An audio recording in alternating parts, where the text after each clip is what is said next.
Bueno, estamos en escalas de medición y vamos a seguir con la escala de intervalo y escala de razón.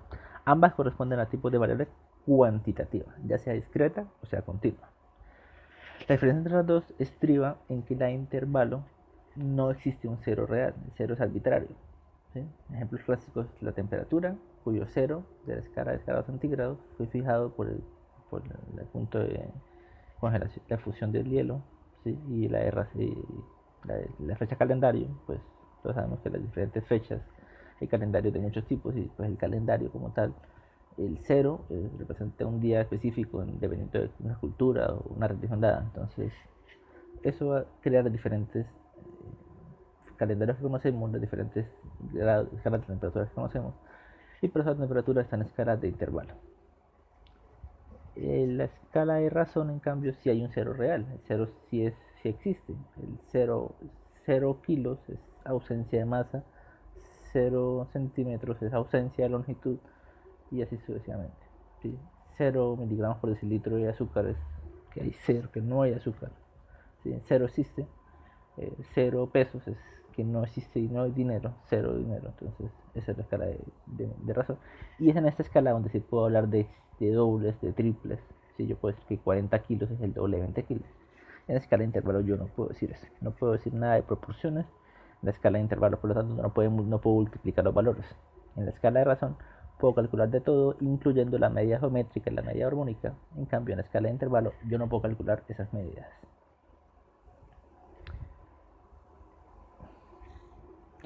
Bueno, ahora vamos a hablar del objeto de estudio, o sea, la población. Hubo alguna confusión entre algunas personas en qué es población de estudio y de referencia. Bueno, la diferencia entre las dos claves es que la población de estudio sí es accesible, es a la que tengo acceso y a todos los elementos de la población de estudio podría acceder. ¿Sí? O sea, si tuviera el tiempo y los recursos, puedo acceder a toda la población de estudio, sí es accesible. La población de referencia no es accesible. Entonces, como no es accesible, voy a estudiarla indirectamente a través de la población de estudio. ¿Sí? Puede, pues no necesariamente la población de referencia es de más interés que la de estudio. A veces la que quiero estudiar sí la puedo estudiar.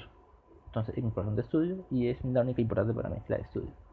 Pero a veces me interesa estudiar la de referencia, no puedo acceder a ella y lo que hago es una población de estudio que la represente. ¿Sí? De alguna forma voy a estudiar los diabéticos que asisten a mi clínica en este periodo particular de tiempo, y con esa población de estudio quiero representar a la población de referencia que no puedo acceder, que es los diabéticos de todo el mundo.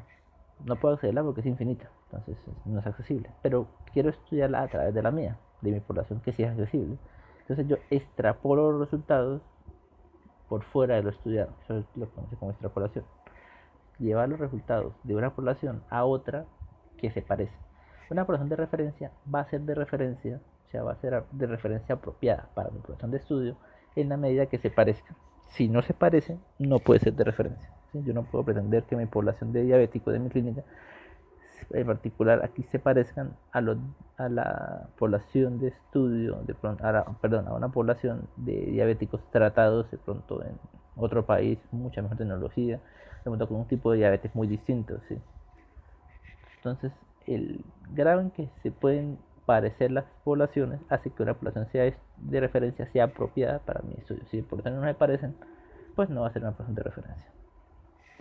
El marco muestral, pues el listado o mapa o cualquier otro tipo de forma de ubicar los elementos de una población. Se usa más que todo para hacer un censo o para hacer un muestreo, como vamos a ver después. Entonces, el marco muestral es el listado, tengo, bueno, yo sé, población de diabéticos de una clínica particular, un tiempo listo, ya sé cuál es la población, pero hasta que no tenga el listado de personas, o por lo menos una guía de saber al momento de elegir esta persona y saber cuál es esa persona elegida, eso es el marco muestral. El marco muestral es indispensable para el muestreo y para hacer censos. Aquí está pues el resumen de la relación entre los dos tipos de población y los dos tipos de variables. ¿Sí? De población de estudio, yo pretendo extrapolar los resultados a una población de referencia que se parece pero no es. Se parece mucho pero no lo es. ¿Sí? En alguna literatura hablan de otro tipo de poblaciones más extrañas y a veces los términos se vuelven confusos. Pero básicamente hay dos tipos de poblaciones, la que estudié y la que hubiera hubiera querido estudiar o que por lo menos no puede acceder a ella. ¿Sí? Profesión de estudio y profesión de referencia. La variable operativa que pretende representar un concepto de una variable conceptual que no se puede medir por ser abstracta, por ser solamente un concepto. Entonces la operativa involucra mucho el cómo, exactamente cómo medir la variable es la variable operativa, el cómo, y el concepto es el qué, ¿sí? Y dependiendo de qué tanto se parezcan, va a ser más válido. Realmente el concepto de toda la comparación es validez, ¿sí? Tanto estudio con referencia es un tipo de validez y operativa conceptual es otro tipo de validez, ¿sí? Eso no vamos a hacer mucha énfasis en eso porque cuando vean materias posteriores eso puede, los términos se vuelven un poco confusos a este nivel, entonces prefiero dejarlo solamente así. Que una variable válida es cuando lo que yo hago sí mide el concepto que quiero medir. Y una población de referencia, digamos que es válida, por alguna forma de decirlo, cuando la población de estudio realmente sí se puede extrapolar a esa población de referencia en la medida que se parezcan las dos poblaciones. Si no se parecen la de estudio con la de referencia, pues no es una extrapolación válida.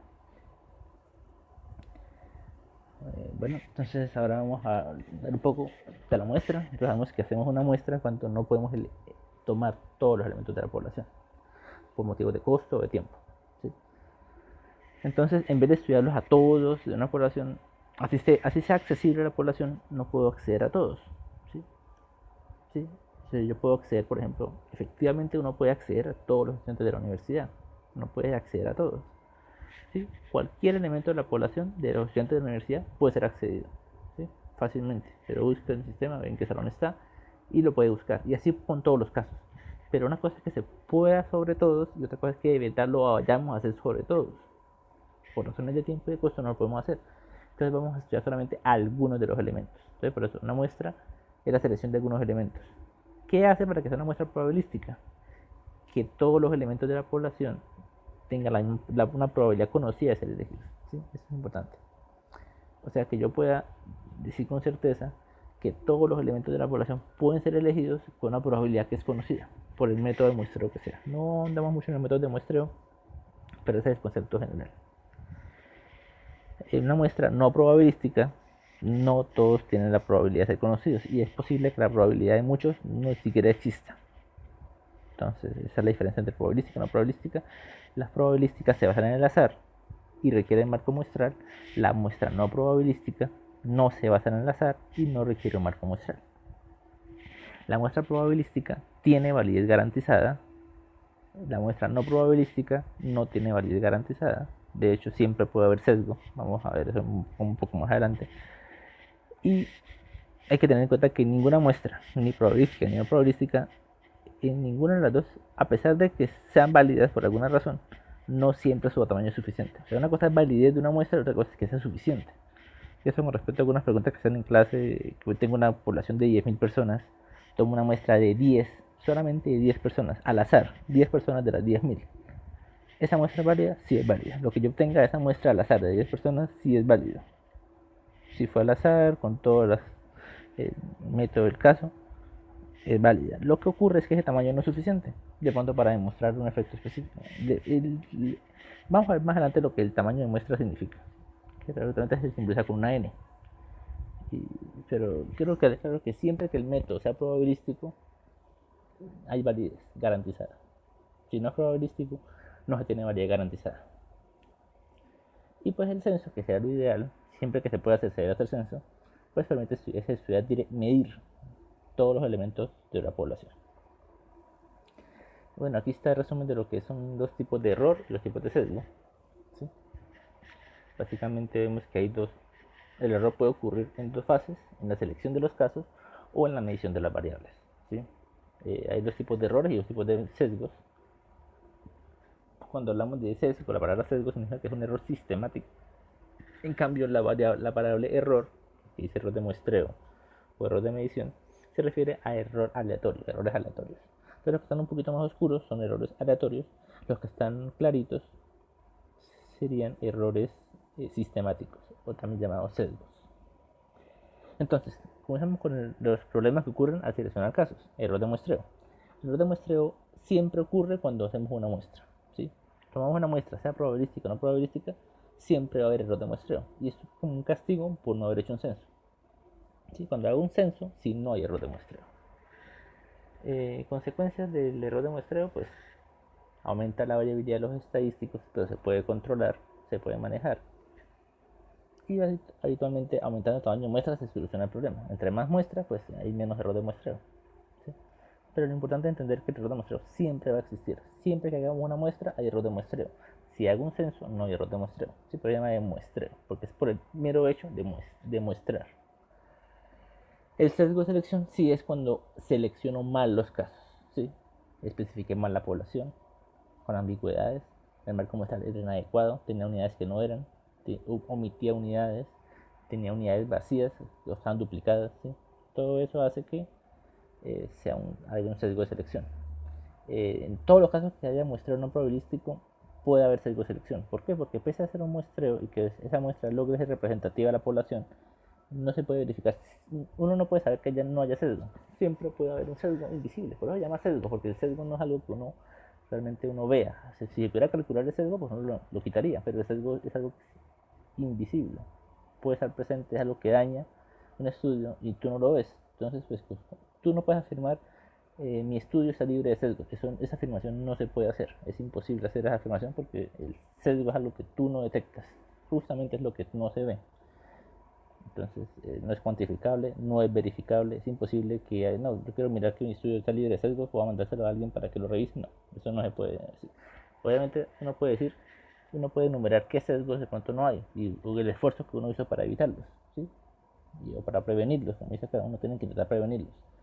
Pero pues no se puede, con certeza no se puede decir que hay unos sesgos. ¿Qué afecta el sesgo de selección? Sí, afecta mucho, afecta la validez interna del estudio. Validez interna básicamente es que uno haga las cosas bien. Si uno hizo todas las cosas bien hechas, si no hay sesgo, ni de selección, ni de información, uno puede decir que hay validez interna. La validez externa ya es la extrapolación de resultados. Eso es lo que habitualmente es validez externa. ¿Sí? Entonces, extrapolando de resultados a otras poblaciones, por ejemplo, validez externa. Entonces, el sesgo de selección afecta ambas, afecta principalmente la validez interna, por supuesto. Bueno, entonces, errores a la medición de las variables. Entonces tenemos el error de medición, que es un error que es inevitable al estudiar variables cuantitativas continuas. ¿Por qué? Porque siempre hay un error de medición. Siempre cuando midamos el peso de una persona, la temperatura, el ambiente, la estatura de una persona, la glicemia de una persona, lo que sea que midamos, esas mediciones siempre, al ser una variable continua, siempre vamos a estar limitados por el instrumento.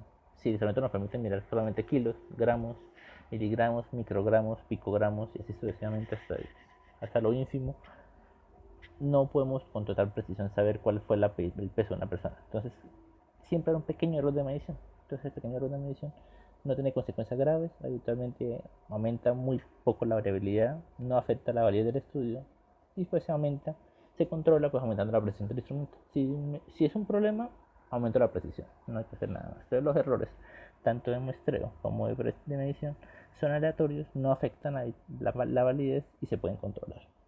¿Sí? Se puede hacer algo por ellos. El sesgo no, el sesgo sí es algo que es malo, que afecta la validez, que no es cuantificable, no es verificable, y pues bueno, en este caso viene pues por las condiciones que están ahí descritas, ¿sí? Cuando estoy midiendo mal en general, ¿sí? Básicamente es eso. Bueno, llegamos al meollo del asunto, los parámetros, los benditos parámetros. Entonces, tanto parámetros como estadísticos son medidas de resumen, eso es lo que tiene que quedar claro. Un parámetro y un estadístico son resúmenes, son un resumen de datos, un resumen de datos que caracterizan, en el caso del parámetro, una población y en el caso del estadístico o una muestra. Entonces, ¿qué es una medida de resumen en clase más general? Surge de la aplicación de un procedimiento de cálculo. Yo puedo coger un conjunto de datos, aplico cualquier cálculo y ese cálculo me va a dar origen a una medida de resumen. Esos datos pueden ser de una variable, serían medidas de resumen univariables o univariantes, dos variables, o sea, medidas de resumen bivariantes, o más variables, entonces serían medidas de resumen multivariantes. El parámetro entonces es una característica colectiva que describe una población. se halla con todos los datos de la población, o sea, un censo. Necesito hacer un censo para calcular un parámetro. Si no tengo un censo, debo, no puedo calcular el parámetro. Tendría que estimar el parámetro. ¿Y cómo estimo un parámetro? Pues bueno, ahí surge la necesidad de las muestras. Entonces, ¿qué es un estadístico? Un estadístico es una característica que describe una muestra y algunos estadísticos, o sea, algunas fórmulas calculadas sobre la muestra, aplicadas sobre la muestra, esos, esos estadísticos me sirven como estimadores. Entonces, ahí surge lo que es la palabra estimación puntual, que es cuando yo estimo un parámetro, ¿sí? Directamente uso el estadístico como si fuera el parámetro. O sea, yo no calculé el parámetro, yo calculé un estadístico en una muestra y ese estadístico lo hago pasar como si fuera el parámetro, ¿sí? Entonces cuando le ponemos el sombrerito que le ponemos a veces a las letras, es un sombrerito, un gorrito que les poníamos, ¿sí? Algo así como así, básicamente. Ese sombrerito es lo que le dice a uno que lo que está frente a uno es un estimador, no es un parámetro, es una estimación, de alguna forma es como un farsante, ¿sí? O sea, se hace pasar por el parámetro pero no lo ves. Entonces esa es la diferencia. Los estadísticos tienen un adjetivo. Si yo digo que es promedio muestral, porque es un estadístico porque fue calculado la muestra. Si yo digo mediana muestral, es un estadístico porque es de la muestra. Si yo digo mediana poblacional, es un parámetro porque fue calculado de la población completa. Independientemente de que sean parámetros o estadísticos, las medidas de resumen pueden ser estas. Bueno, normalmente en clase dimos 4 tipos: tendencia central, dispersión, forma y asociación. Aquí metí las otras dos adicionales, correlación y regresión, realmente se pueden meter dentro de la asociación, eso no es algo tan estándar, ¿sí? Básicamente para que recordar que existen medidas de correlación y regresión. Se dejaron en algunos casos, se dieron en clase, otras como tarea. Pero bueno, básicamente hay dos grandes tipos de medidas de resumen: las univariadas y las bivariadas. Las multivariadas pues no están fuera del ámbito de esta materia, entonces no vamos a ver ningún tipo de multivariada, a pesar de que no es especialmente difícil, pero se requiere obviamente mucho más tiempo. De pronto lo meterlo más adelante y la oportunidad de tocar estadística multivariada. Entonces, las medidas univariadas básicamente hay 3 tipos: tendencia central, dispersión y forma. Es importante entender cuáles son las medidas y qué tratan de medir. Tendencia central, ¿qué tratan de medir? La tendencia central, claro, tratan de mirar el centro de los datos, hacia dónde van los datos, cuál es el centro, qué es lo representativo de los datos. Son las medidas de resumen que más resumen los datos realmente, la más importante, sin lugar a dudas. Entonces, pues ahí tenemos la media, la mediana, ¿sí? Como las principales destacadas representantes de las medidas de tendencia central. Las de dispersión miran qué tanto varían los datos, si varían mucho o varían poco. Entonces las medidas de dispersión te permiten saber si los datos se parecen entre sí o si son tan diferentes que no se parecen nada entre ellos. Entonces los que se parecen entre sí van a tener baja dispersión y los que son muy variables, mucha dispersión, ya sea a través de la desviación estándar o ya sea a través del rango intercuartílico. Las medidas de forma, pues su nombre es muy claro, hablan de la forma de los datos y pues ahí cuando hablamos de simetría y kurtosis vamos a ver qué es cada cosa. La bivariedad, pues las medidas de asociación, pues ahí más adelante vamos a hablar un poco de eso, requieren un dato de 2 variables. O sea, yo tengo 2 variables y en resumen, las bivariedades tratan de resumir qué tanto se asocian, qué tanto se relacionan 2 variables entre sí. Si una variable no tiene nada que ver con la otra, no va a haber el valor va a ser frecuentemente 0, no va a haber asociación entre las variables. Si 2 variables se asocian mucho entre sí, pues habitualmente vamos a decir que la correlación es alta. Incluso puede al contrario, que a medida que aumenta un valor, el otro disminuya, entonces diríamos que hay asociación, pero que es negativa. O sea, a medida que aumenta una cosa, baja otra. Entonces eso también puede ocurrir.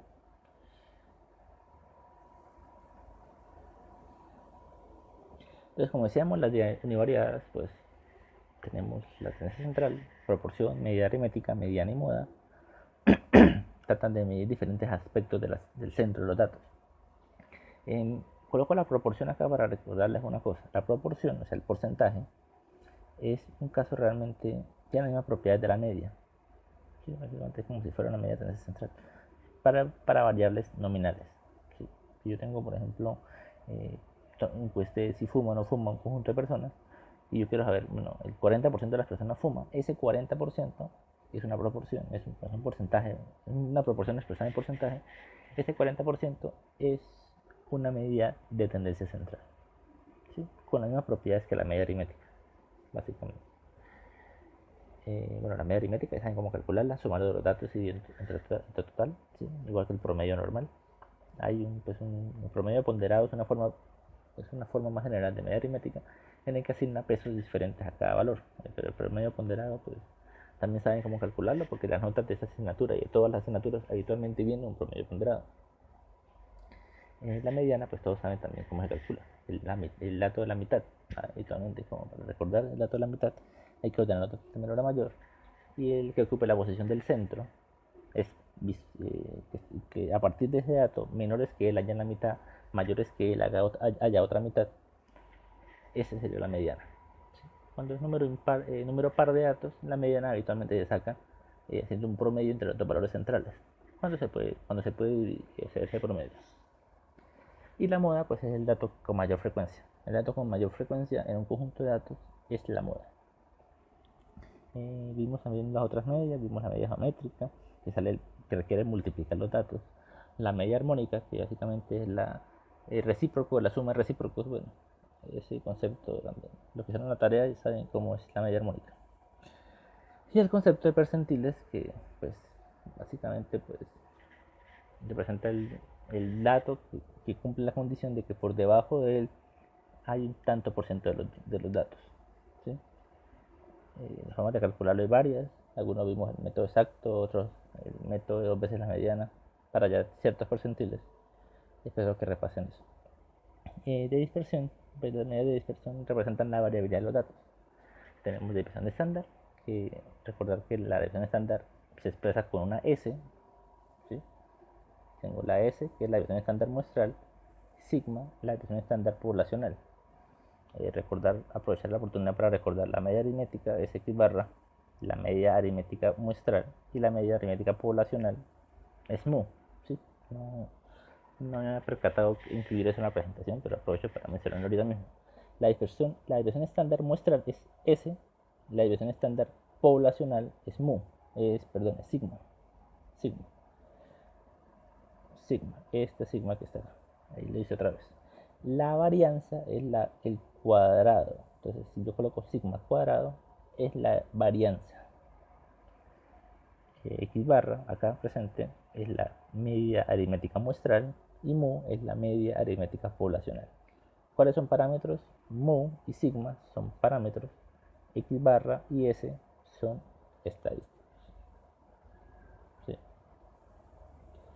Creo que se borra, sí se borra. Bueno, entonces la fórmula de calcular el estándar pues, es muy tediosa.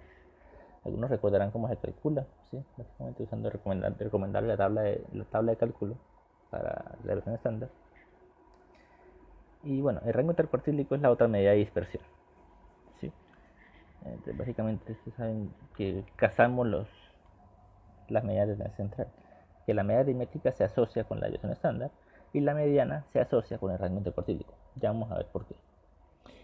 Y la medida de forma básicamente hay dos tipos. La medida de simetría, que hay muchas, y la de kurtosis también hay muchas. ¿Sí? Aprendemos a usar, a interpretar un solo tipo de medida para cada caso por razones de tiempo y no vimos el cálculo porque el cálculo es tedioso y no aporta mucho por el momento. Sí, pero no es nada y tampoco que no lo puedan hacer, por supuesto.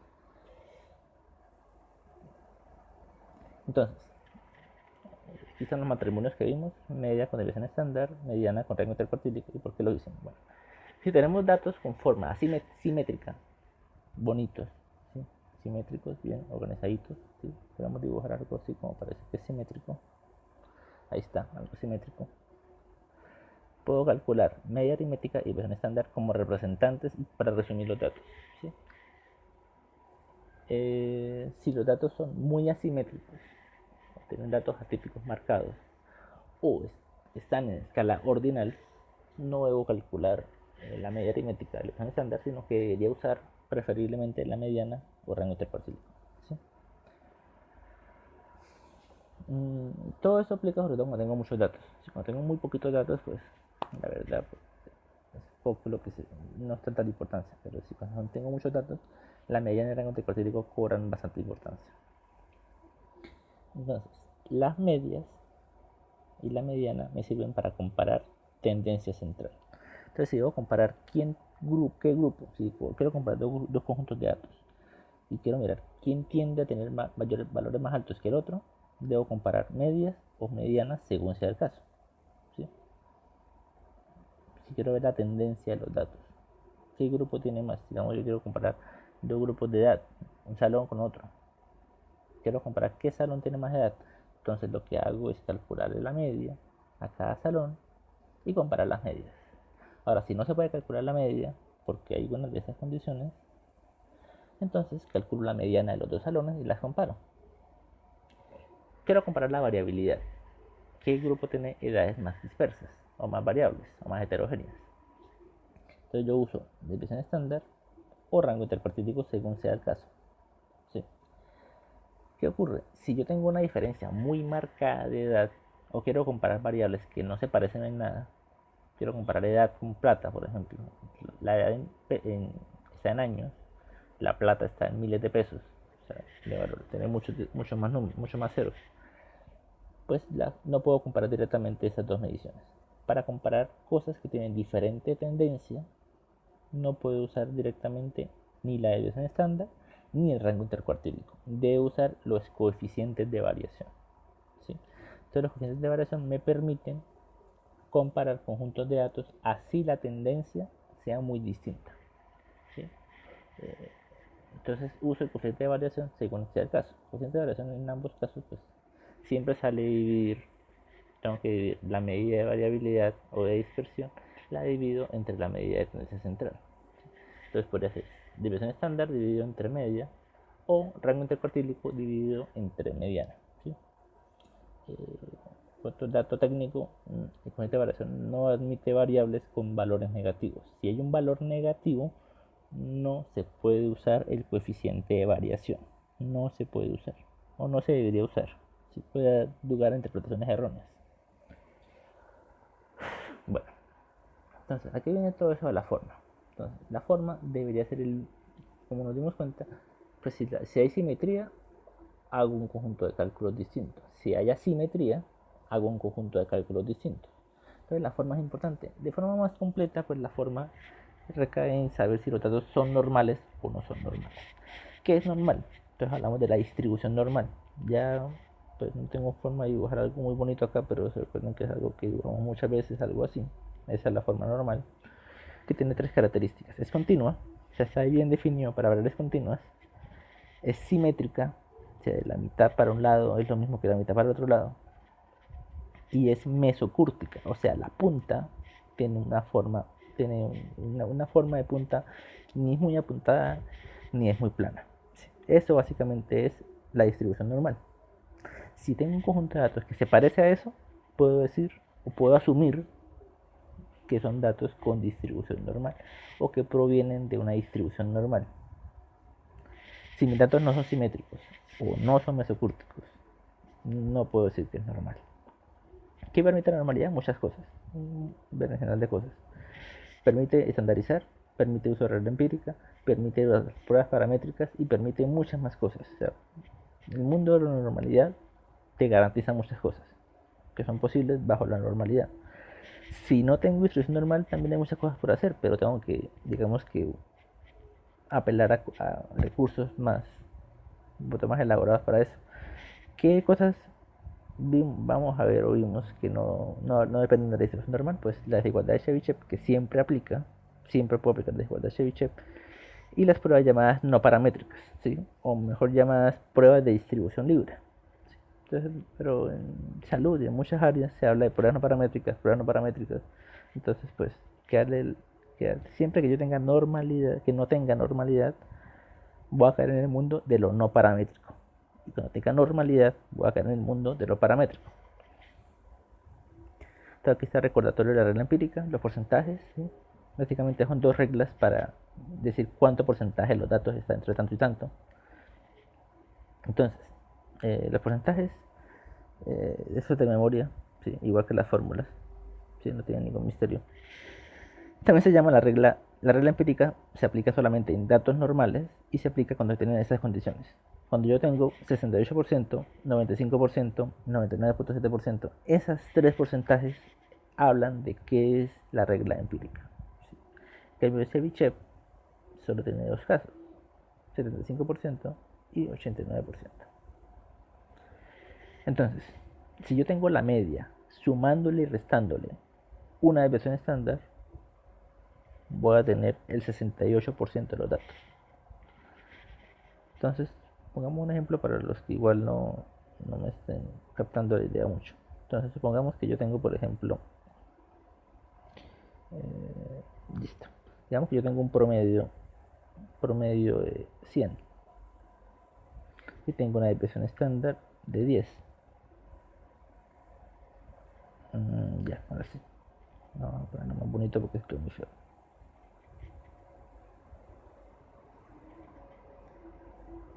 Listo. Si voy a usar este caso, porque estoy colocando la media más o menos una desviación estándar, o sea, el rango va a ser entre 90 y 110. Ay, escribo una cosa y pienso otra. Qué chistoso. Ya, 110. Entonces, básicamente yo voy a decir que el 68% de los datos se encuentran incluidos entre 90 y 110. O sea, el 68% de las personas, el 68% de los integrantes de la población, ya sean casos, objetos, animales, lo que sea, tienen valores entre 90 y 110. ¿Sí? Si fuera el caso de la segunda regla, en la segunda regla tendríamos lo siguiente. Entonces 95% corresponde a 2. Entonces habría que sumarle 2 y restarle 2 veces 10. Entonces tenemos entre 80 y 120. Entonces yo podría decir que el 95% de los datos se encuentran entre 80 y 120. ¿Sí? Y así sucesivamente. La desigualdad de Chebyshev, a diferencia de la regla empírica, no dice tanto por ciento de los datos está, no, al menos. Este mayor significa eso, significa que al menos el 75% de los datos se encuentran entre la media más o menos dos desviaciones estándar.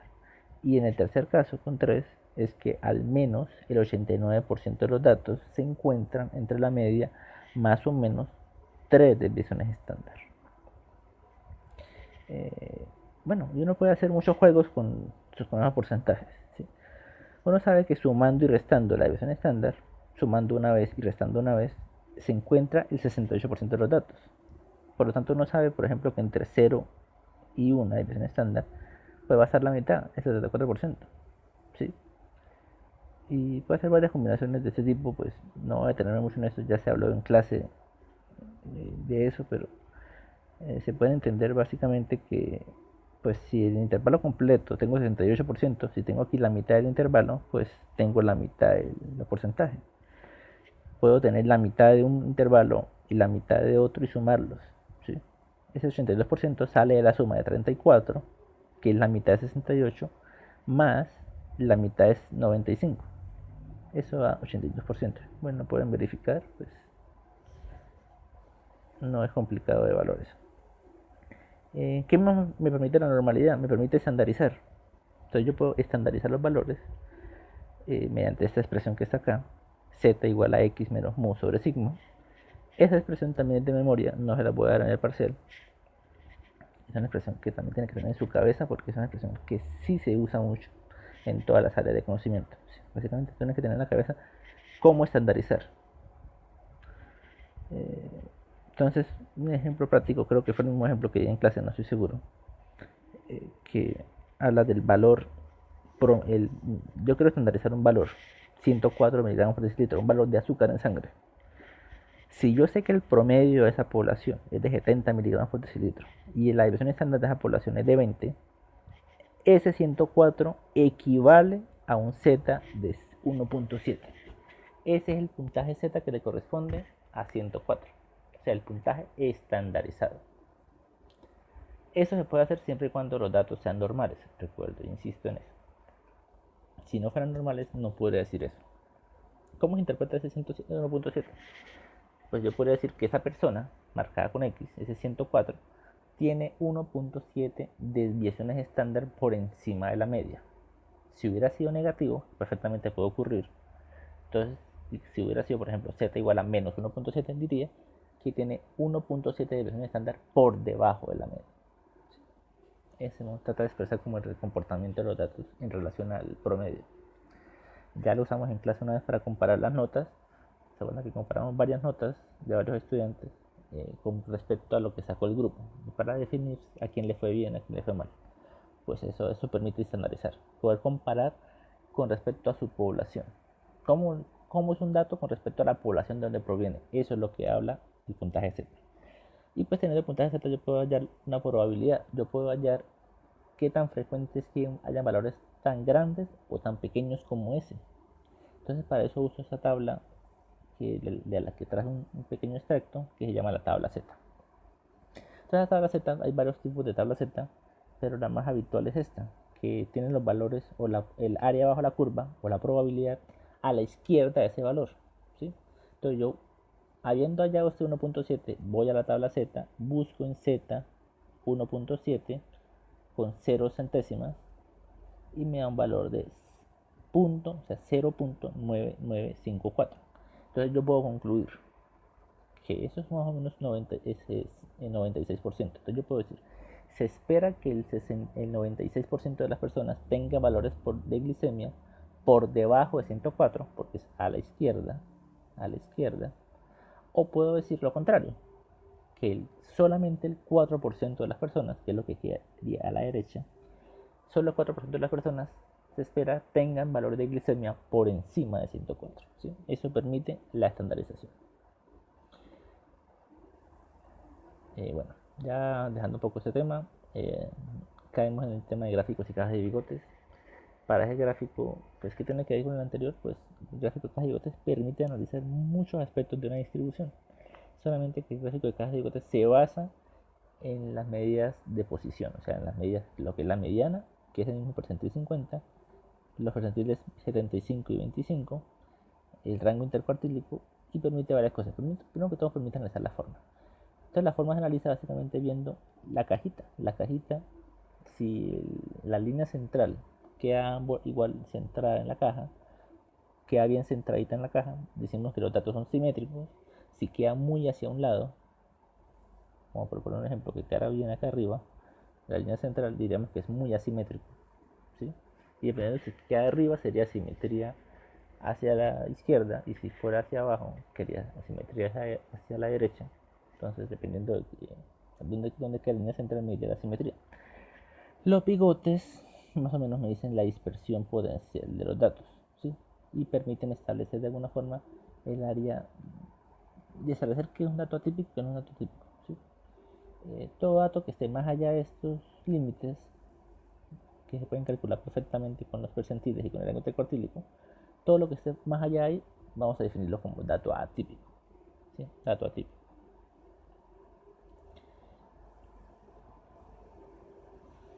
El gráfico de dispersión y de puntos es un gráfico que permite analizar la relación entre dos variables, ¿sí? Dos variables cuantitativas, y pues uno puede ver, por ejemplo, en este gráfico puede ver que perfectamente a medida que aumenta una variable, la otra también aumenta. Entonces vamos a expresar, eso se puede ver visualmente en un gráfico, bueno, visualmente, la redundancia, perdón. Se puede establecer en un diagrama de dispersión, también llamado de puntos, o un gráfico XY.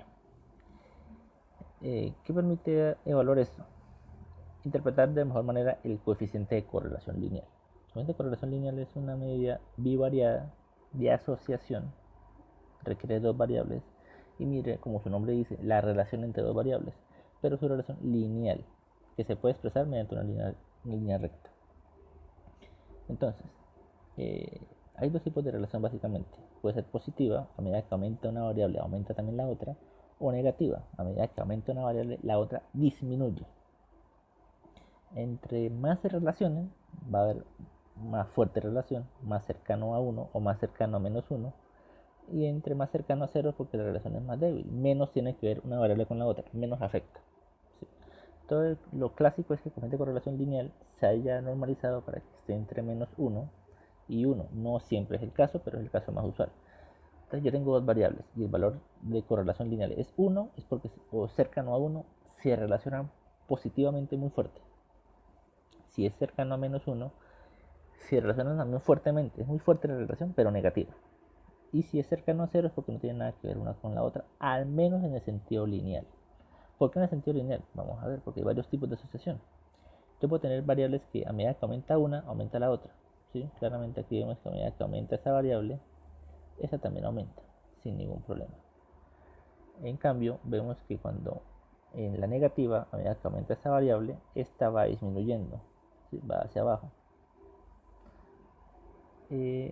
Acá en este caso vemos que sí hay asociación, o sea, sí hay un patrón, un comportamiento, pero el comportamiento no puede ser captado por una línea recta. Entonces, por eso llamamos que existe asociación no lineal.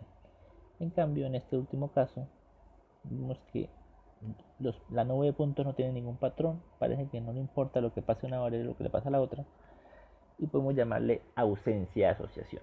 ¿Sí? Y pongo interrogado independencia porque el término independencia vamos a ver más adelante que requiere más cosas. Dejémoslo como ausencia de asociación. Entonces, bueno, eso fue coeficiente de correlación lineal. Regresión, pues básicamente es una técnica estadística que permite relacionar dos variables entre sí, pero asumiendo que una variable explica a la otra, una variable explicativa y una explicada. La explicativa, bueno, vamos a ver que tiene otros nombres más adelante, pero básicamente aquí lo que me interesa mostrar son los coeficientes de regresión.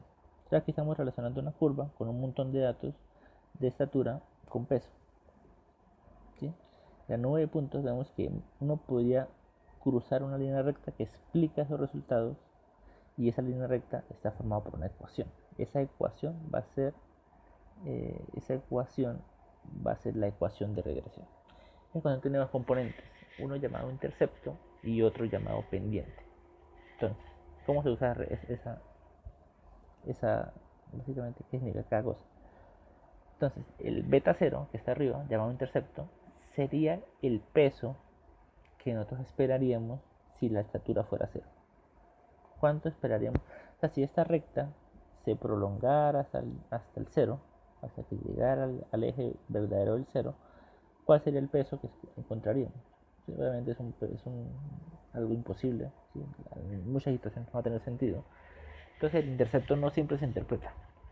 Lo que sí se interpreta siempre es beta 1. Beta 1 sí se interpreta siempre y es la pendiente.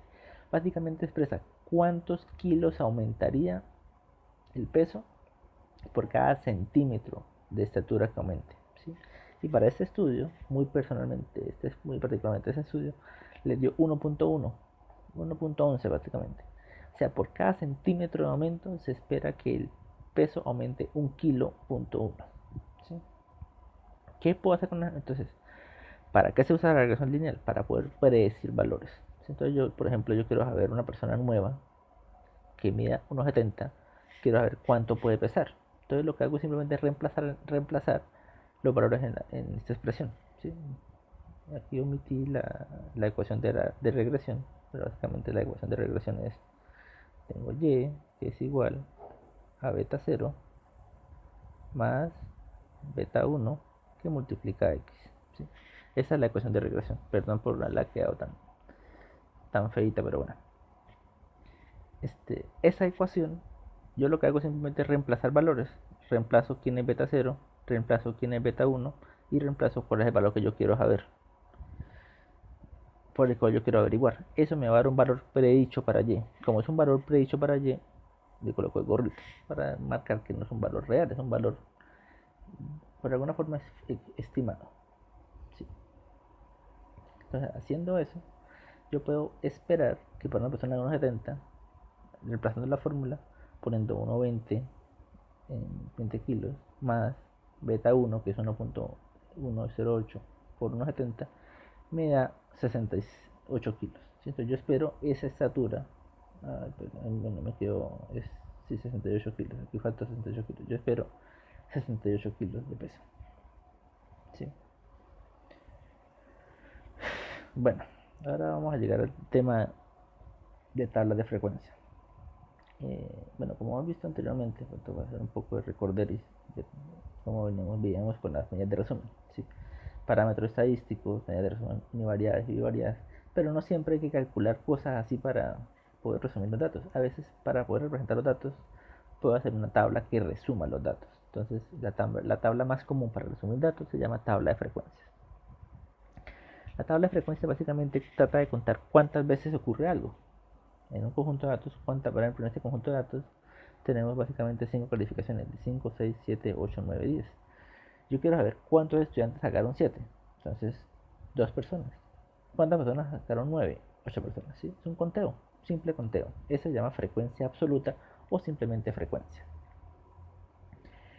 La frecuencia relativa, esta que está acá, expresa es ese número pero en relación al total. O sea, 4 dividido entre 28 me da 0,14. ¿Sí? Entonces yo puedo decir que el 14% de las personas sacaron 5, que el 11% de las personas sacaron 6 y así sucesivamente. Las frecuencias acumuladas que están acá, esta columna y esa columna, expresan cuántos sacaron hasta un punto dado. O sea, voy sumando 4, 4 más 3, 7, 7 más 2, 9, y así sucesivamente para sacar las acumuladas. Realmente no es nada complicado sacar eso y pues recordar que las frecuencias acumuladas, tanto absoluta como relativa, solamente existen para variables que tienen orden. Si estas variables no tienen un orden, pues no tiene sentido acumular nada. Entonces, esas mediciones no tienen sentido para variables nominales. ¿Sí? Pues se pueden usar, pero no, se pueden calcular, pero pues no tienen mucha interpretación. ¿Qué ocurre?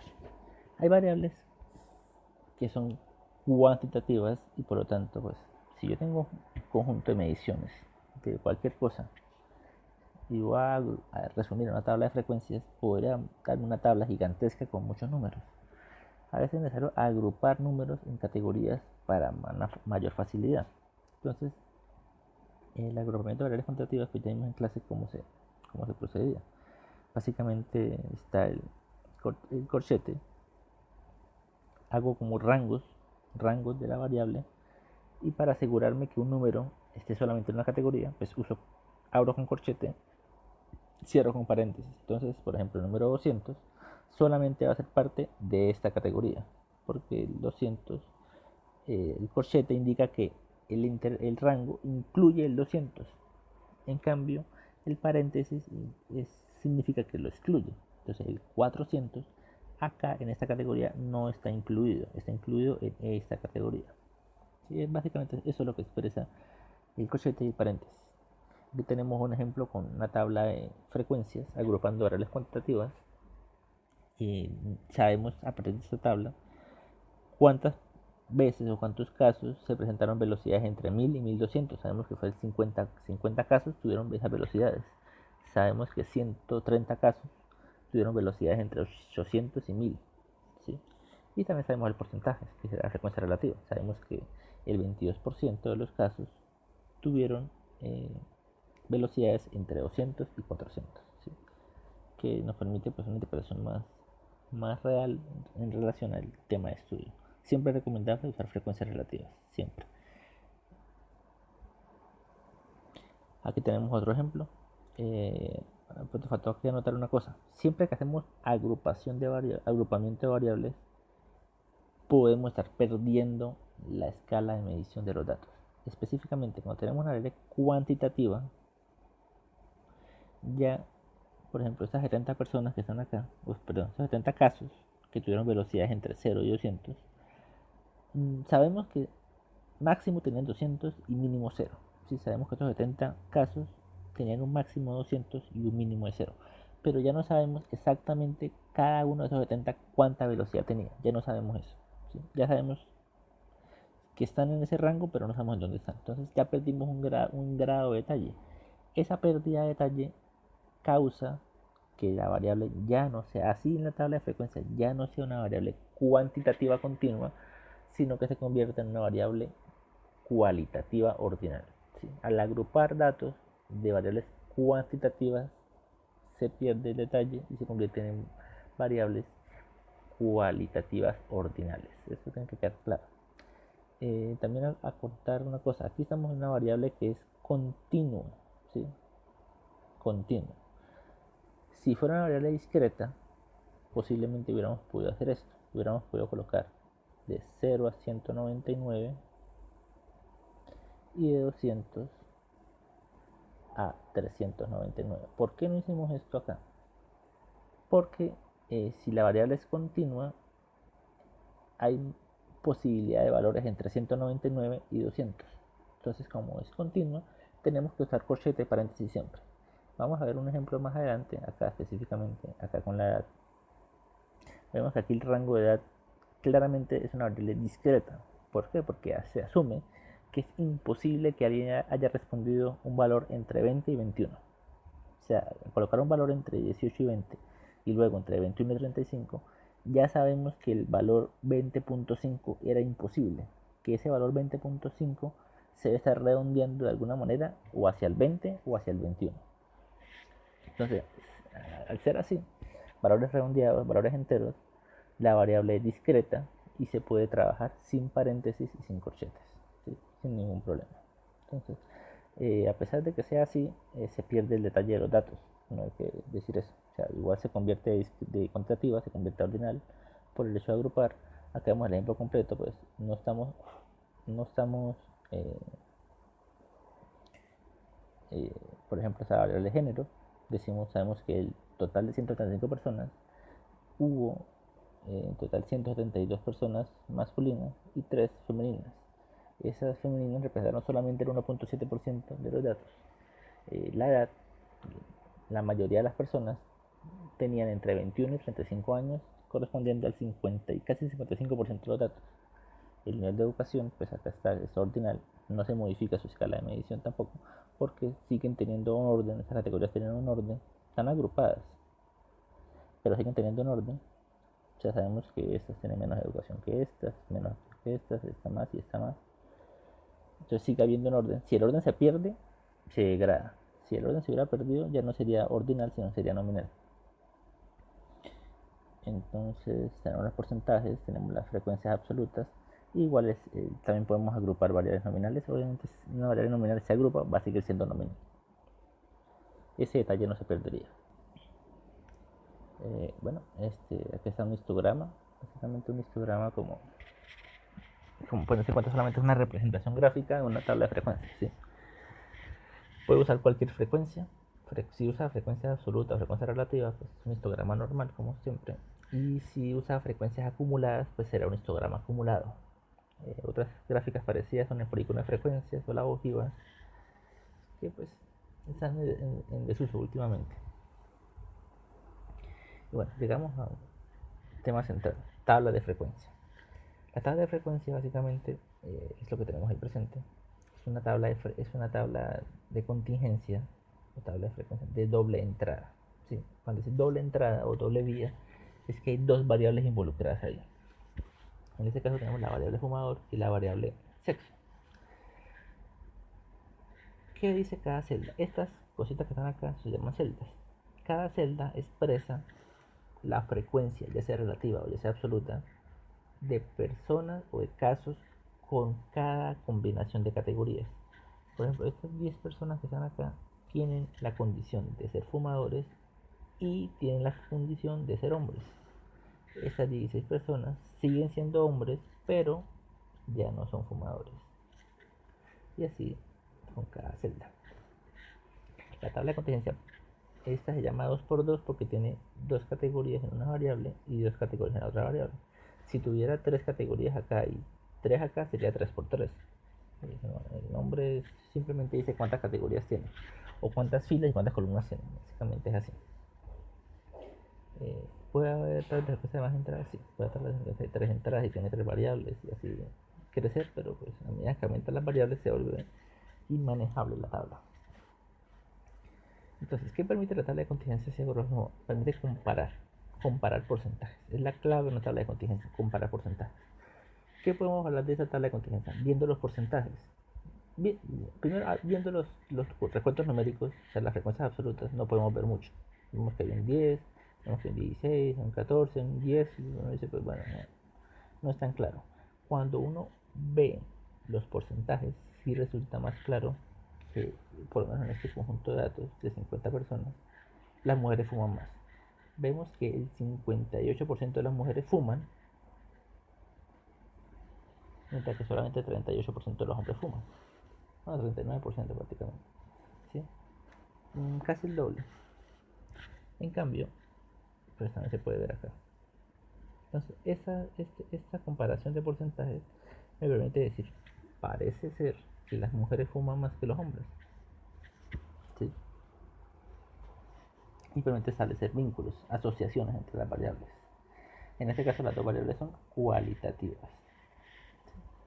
Entonces, variables cuantitativas, uno compara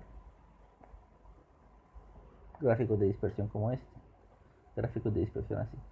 Cuando son cualitativas, hay que ver las tablas de contingencia, comparar porcentajes en tablas de contingencia. ¿Sí? Bueno, vamos a dar una pausa acá para ya continuamos en otro video.